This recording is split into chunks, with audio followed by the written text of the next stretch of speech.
ఇది మీకు తెలుసా? ఇండియాలోనే టెలికాం దిగ్గజమైన జియో 457 మిలియన్ యాక్టివ్ యూజర్స్తో అగ్రస్థానంలో నిలిచి 96.6%తో విఎల్ఆర్ కలిగి ఉంది. అలాగే ఎయిర్టెల్ 386 మిలియన్ యాక్టివ్ యూజర్స్తో 98.8% విఎల్ఆర్ కలిగి ఉంది. అలాగే మూడో స్థానంలో విఐ 174 మిలియన్ 85.1 విఎల్ఆర్ కలిగి ఉంది.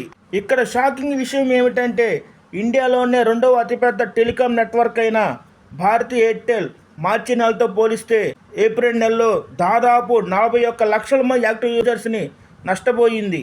అలాగే జియో 5.6 మిలియన్స్ యాక్టివ్ యూజర్స్ని సంపాదించుకుంది అని telecom regulatory authority of India అయిన ట్రాయ్ ఈ డేటాను విడుదల చేసింది.